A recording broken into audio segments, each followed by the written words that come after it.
Okay, it's the next morning.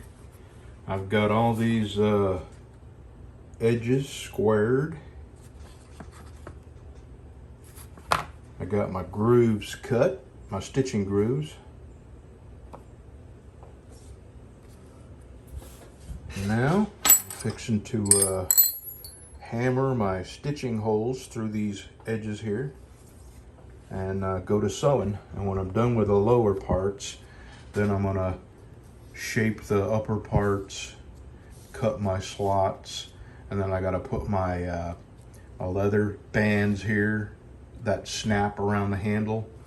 I still got a lot of work to do, but I'm making some progress.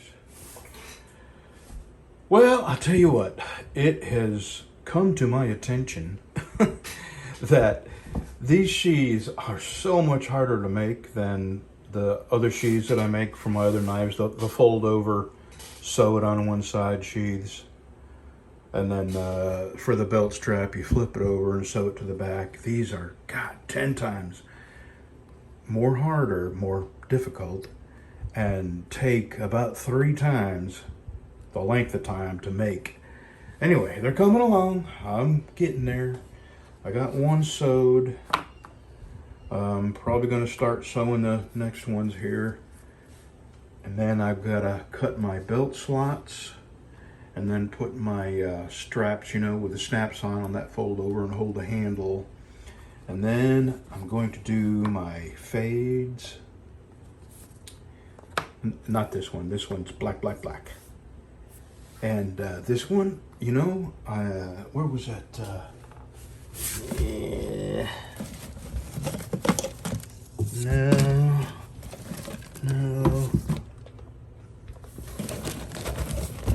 Yes. No. No, screw it. But not, this is that color.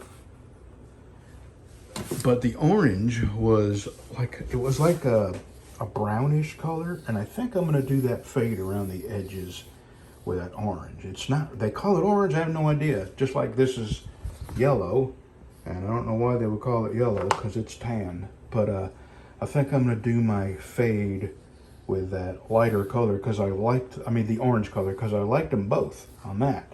And this, I'm not sure, maybe a very light around the very edge, like from the sewing groove out, black. And anyway, I'm getting there. And the knives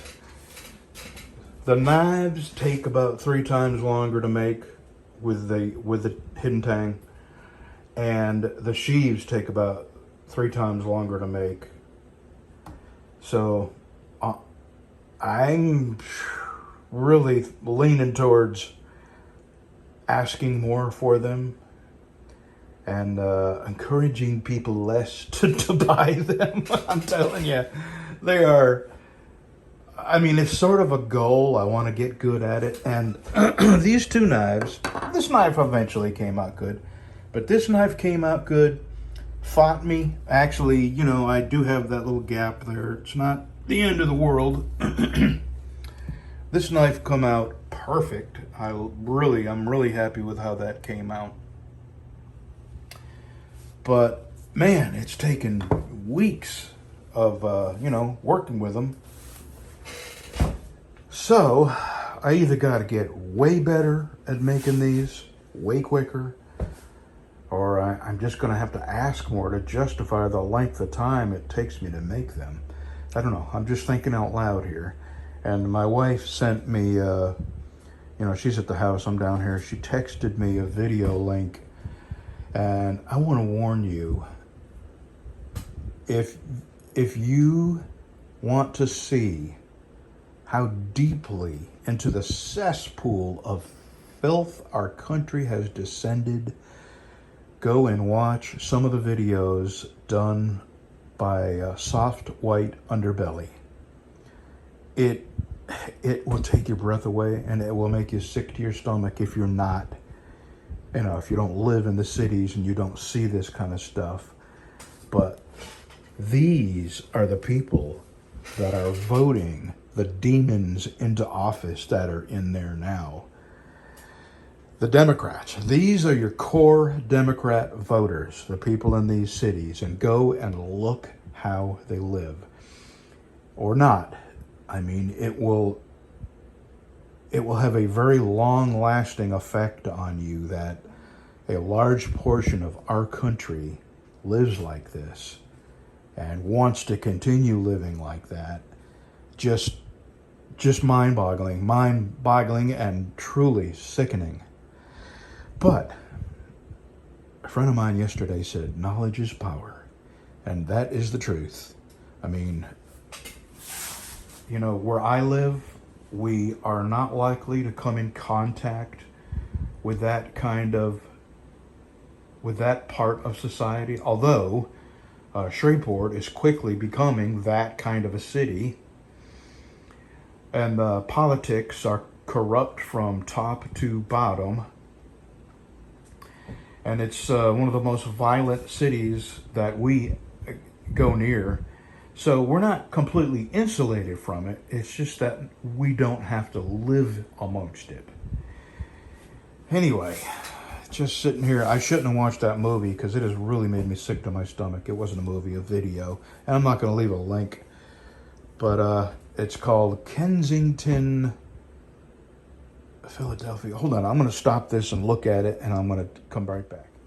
Soft White Underbelly is the YouTube channel, and Kensington, Philadelphia is just him either walking or driving around this area in the Philadelphia area, and it's sickening. And that's not just that area. It's Seattle. It's Portland. It's Austin. Austin used to be one of the nicest cities in the Deep South. It used to be one of the nicest cities in Texas. And then the Democrats got in control there. And Austin is now like Detroit and Portland and Seattle. It's just another filthy city with homeless people everywhere and drug abuse and police force that has been beat down, and they're afraid to be proactive. Instead, they are simply reactive. Anyway, back to knife sheath making. Yeah, I'm going to put this one to the side. I'm going to start sewing this one. I'm probably going to get these all three sewed up because, boy, does it hurt my hands. I want to get them all sewed up. Then I can start working on the rest of it. Okay, it is 10:30, and I have been out here since about 6:30. So this is, I've actually got a lot done. Got all three sewed up, and now I'm going to take a break, drink some coffee, and then I'm going to come back and cut my belt slots and start working on the snap, what do you call them, collars, little, geez, what they've got a name. The snaps that hold the, you know, the knife against the sheath. They have a name. I'll figure it out. I may Google it. I know they've got a proper name. But, you know, I'm getting my knives. I'm getting there. You know, I'm getting to the point that I want to be. I'm improving on my, and I know where I'm lacking, and I know how to improve. So it's just going to take me making a lot of hidden tangs to get to the point I want to be on my hidden tangs. The sheaths, I got the sheaths down, I got the leather working down, but I just don't like this style of sheath for that knife. I mean, you put so much work into these knives, and looks-wise, they're so much more deserving of these average everyday sheaths. It just seems like they need a much fancier sheath. And this is all I know how to make. I don't know how else to make a sheath. And the reason it has to be this kind of sheath is because it has a finger guard that can't go down inside this, so it has to rest on top of these, you know. So there are knife makers who make this kind of sheath and then have this thing that folds over and then a strap that, I mean, it looks nice, but well, I don't know. It's makes the knife harder to get to. I've looked at a lot of different styles, and this is the most practical. It's just not the best looking. I'll think of something. Something will come down the road that number one, I can do, and number two, looks better than these. Right now, these are about 3/4 of the way done. I still got a good bit of work to do, but I think I can actually get them all done today. And then tomorrow I'll sharpen them. I don't think I'll have time to sharpen them today, but I do want to get these shipped Monday, so I want to get the wet part of sheath making done. I'll have to wet, and when they're all done and fade, you know, I got my fade on them and everything's done sheath wise, then I got to wet them and put the blades in here to stretch the leather out, because the finger guard raises this up a little bit. Here, I'll show you. You see how the finger guard is, you know, a good a good 1/4 of an inch up. So as you slide this in,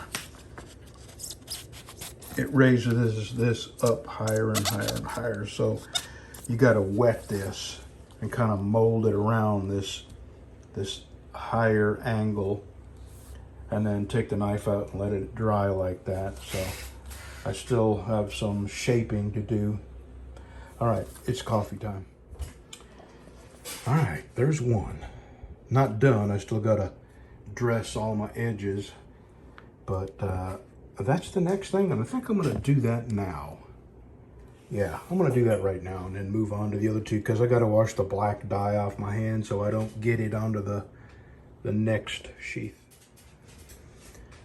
Okay, that's what I got so far. This is done. I got to put an edge on the blade. And this, I think I'm going to do just a little bit of a black fade around here. And I still got to do my fade around here and then do my edges on both. The edge is done on this. See the difference in the edges?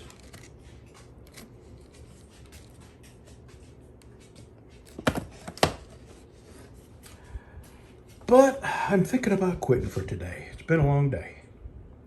Well, I mean, it's probably not even 1 o'clock, but I've got a lot done, and I'm telling you, I just don't know what else to do about sheaths, but I'm not happy with these sheaths.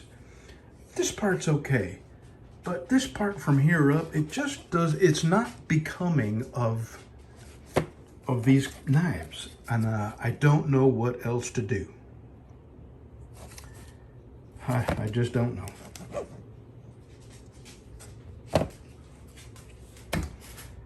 It'll come to me.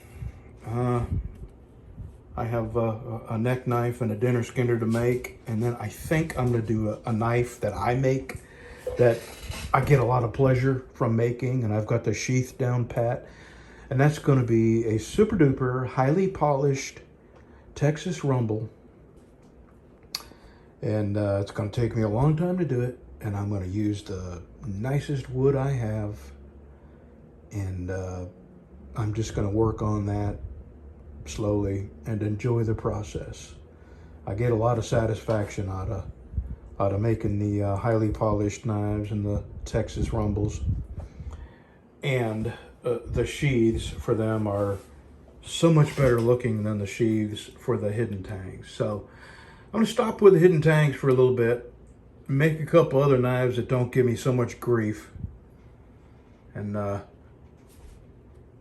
okay, I'll be back tomorrow.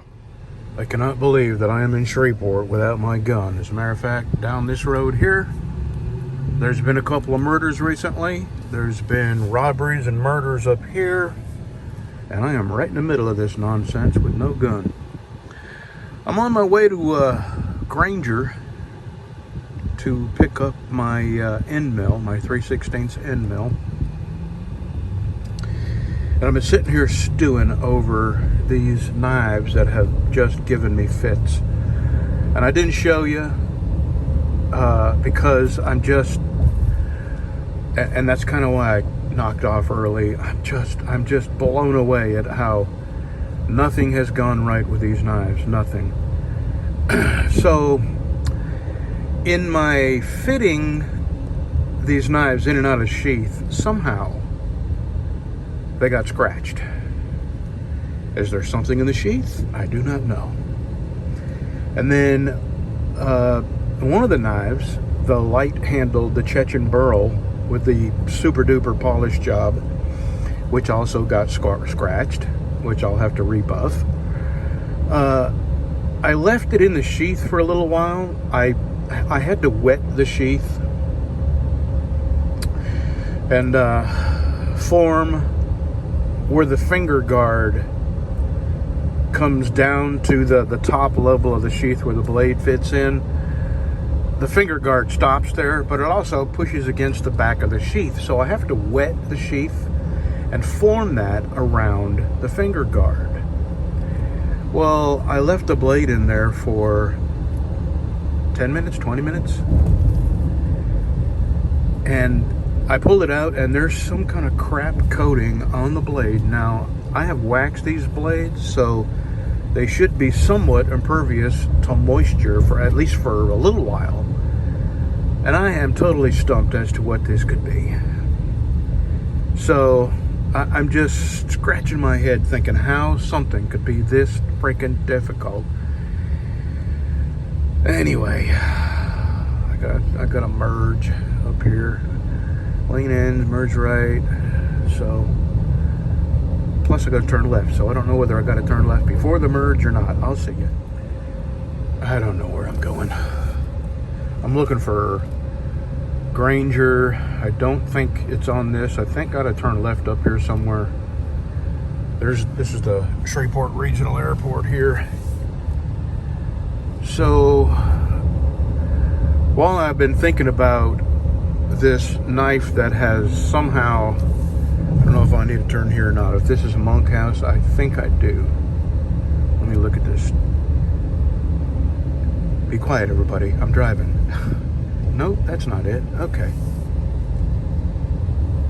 So I'm wondering if I have shipped some of my highly polished knives out.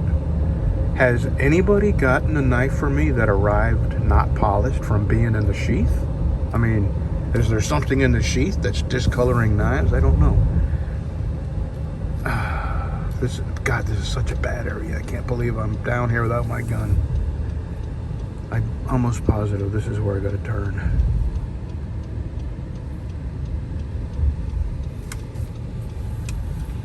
Yeah, this is Kennedy, whatever the hell Kennedy. I guess I'm just gonna have to stop and look at my frickin' map. Okay, we're going the right direction. Should be on the left, I think, past the airport here. We just came kind of a big circle around the airport. So that's where I'm at with these knives. Just really disgusted with my inability to improve at a faster rate. Not happy with what the sheaths end up looking like. The knives, the hidden tanks, deserve a much nicer sheath. And I can't for the life of me figure out how to make them nicer.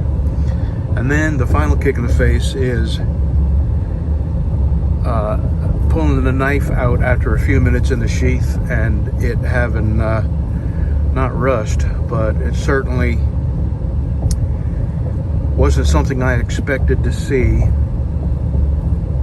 just from having a knife in the sheath for a few minutes. I guess I better hang up and pay attention. This is the, okay, you know what? Right lane must turn. Okay, it's down here on the right. You know, it's been probably 35 years, 40 years since I've been out this way. And it's a lot different. There's motels here and everything.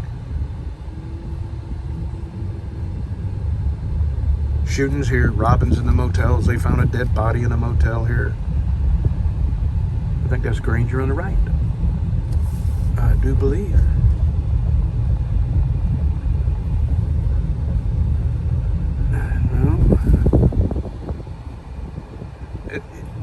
It's around here somewhere.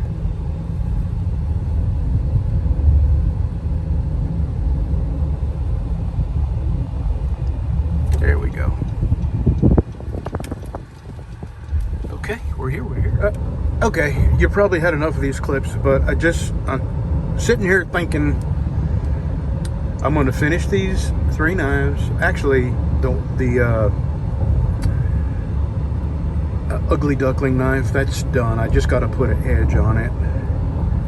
And the other 2 knives, they'll be fine. I'll work through the last few problems, but I am going to make the next 2 or 3 knives. They're going to be knives that I know how to make and I make well, and I'm just going to back off the hidden tangs for a little while. And sometimes that's what you got to do when you get kind of frustrated with something. You just got to put it to the side for a little bit and think about it and imagine what you would do differently the next time you get to making them. So that's what I'm going to do. And this little end mill I picked up is going to help me cut better slots in the finger guard in my mill.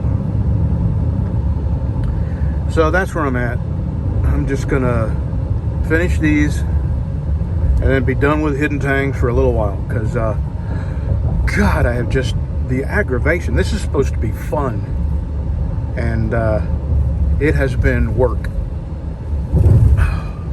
So there we go. I'm going to leave them alone for a little while and go back to making a full tang knives for just a little while, and feel good about making knives and enjoy looking at them when I'm done, and be happy about the people I'm shipping them to, and then experience that good feeling for a little while, and I'll go back to trying to get better at hidden tang knives again. Okay, this time I mean it. Have a good one, y'all.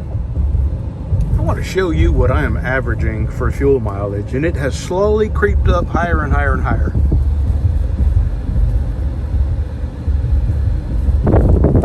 On the interstate, I can get about 32 miles per gallon. That just blows me away. In a pickup truck. This is a, what is it, a 2020? It's a Honda Ridgeline. I think it's a 2020. Might be a 2019. I'm pretty sure it's a 2020. Might be a 2021. I don't know. No, it's a 2020. Yeah, Honda Ridgeline. And 30 right now. And I can get better than that on the interstate, provided I don't go crazy. If I keep it around 65, that's the fuel mileage I get.